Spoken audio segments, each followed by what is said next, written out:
If correct, that is a very discourteous to this House.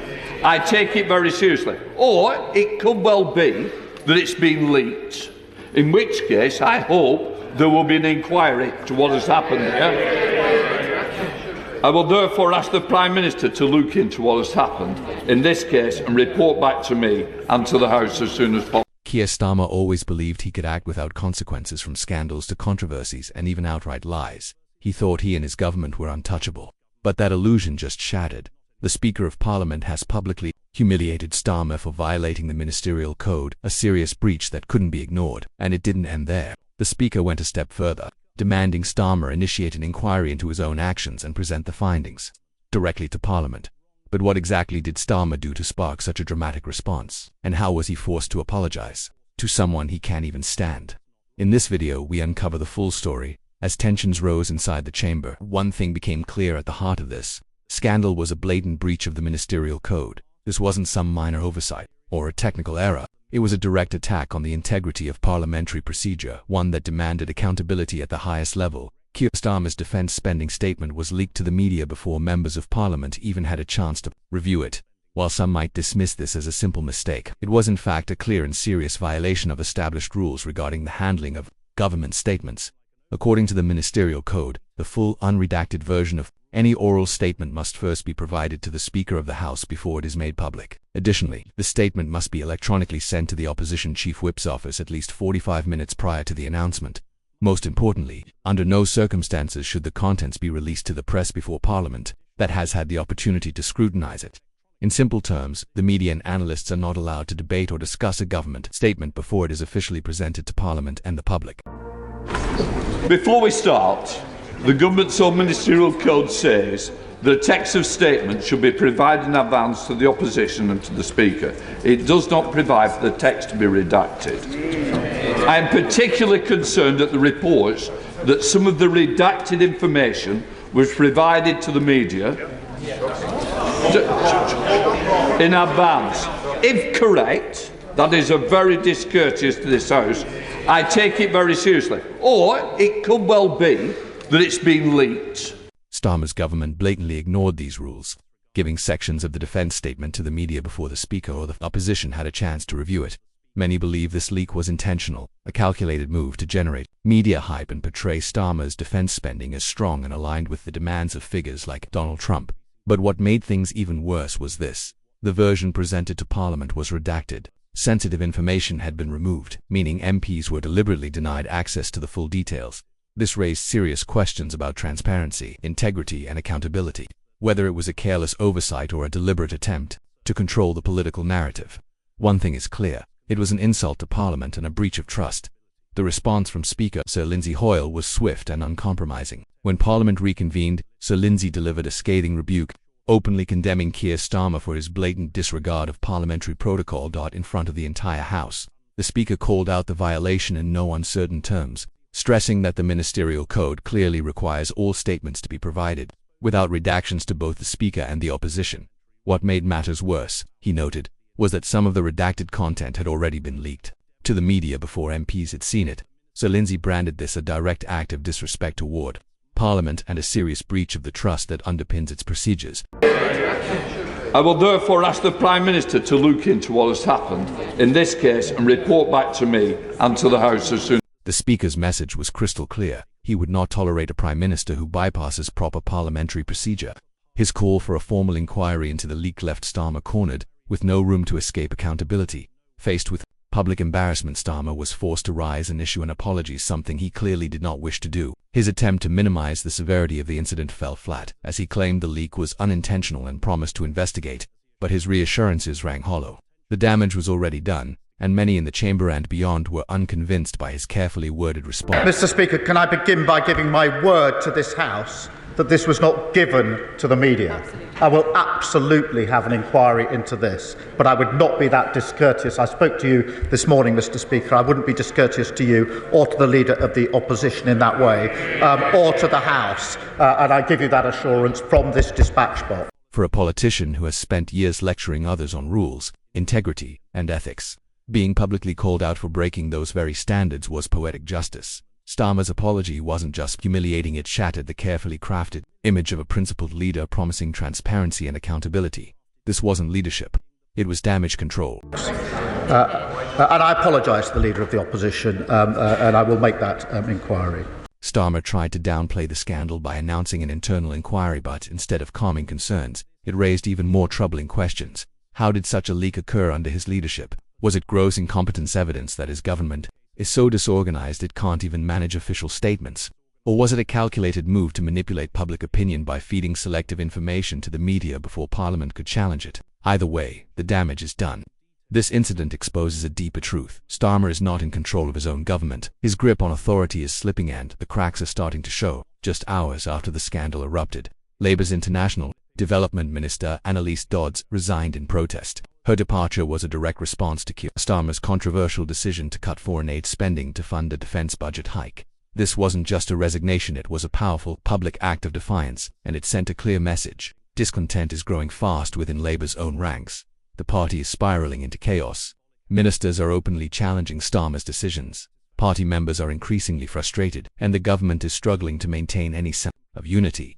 For a prime minister who brands himself as strong and decisive, the reality is strikingly different. His administration looks fractured, reactionary, and incapable of maintaining discipline even within its own cabinet.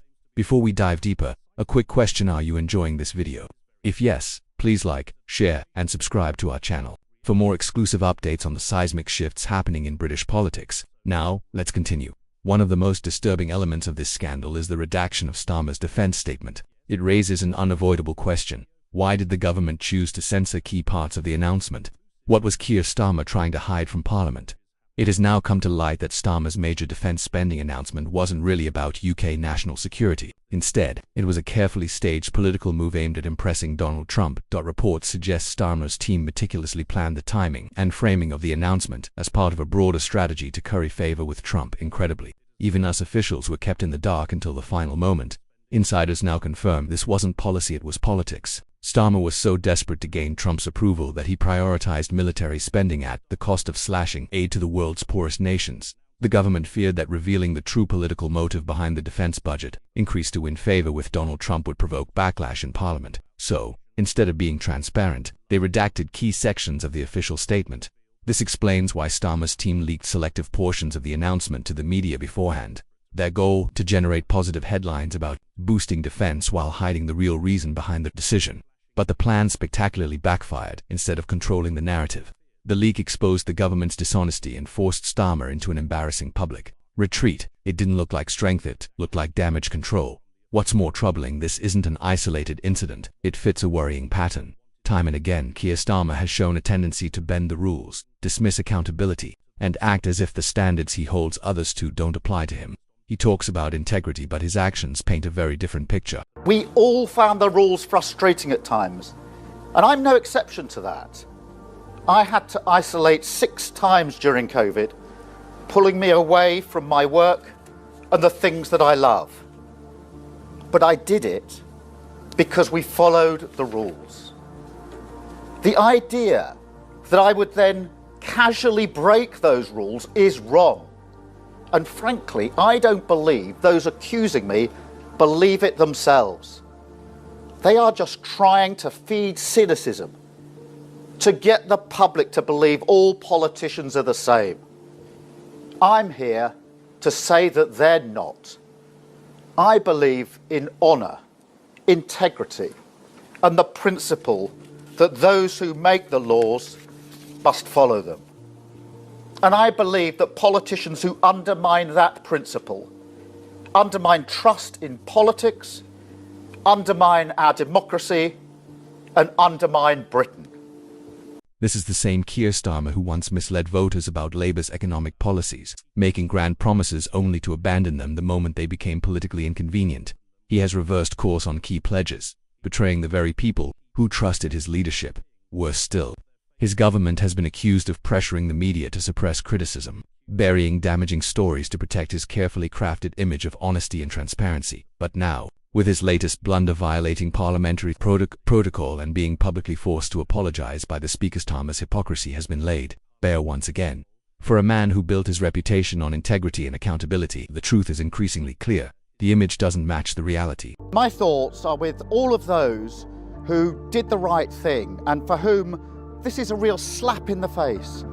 They made the most unimaginable, heart-wrenching sacrifices, and many were overcome by guilt at not seeing elderly relatives, not going to funerals or weddings, or even seeing the birth of their own children. But the guilty men are the Prime Minister and the Chancellor.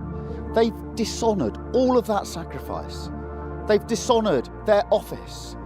This is the first time in the history of our country that a Prime Minister has been found to be in breach of the law. And then he lied repeatedly to the public about it. Britain deserves better.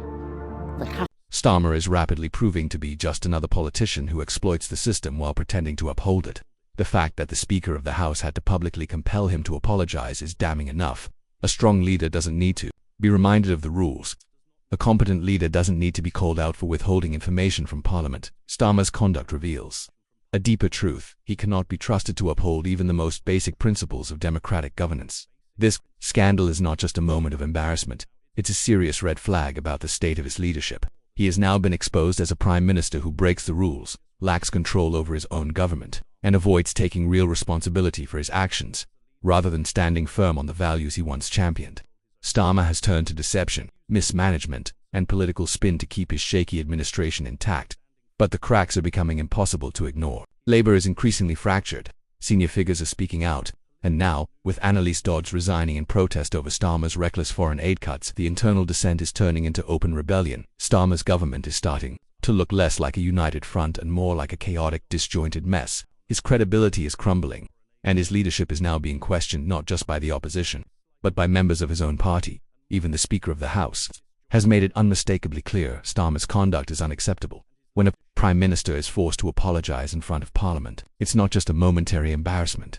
It's the sign of a government in freefall. The real question now is, how much longer can Starmer hold on before his own party turns on him? His authority is collapsing. His policies are being rushed through without transparency, and his credibility is hanging by a thread. The Speaker's harsh rebuke wasn't just about a single incident. It was a symbol of something far deeper, a government losing control, and a leader no longer trusted to lead. And now, the British public is starting to take notice. What do you think? Was the defense statement leaked on purpose? Is this a case of incompetence or something even worse? A government that no longer cares about the rules? Let us know in the comments. Do you believe Keir Starmer will order a truly independent inquiry, or will someone else be thrown under the bus? If you want to see more bold and honest analysis on the shifting landscape of British politics, don't forget to like, share, and subscribe. Until next time, stay tuned.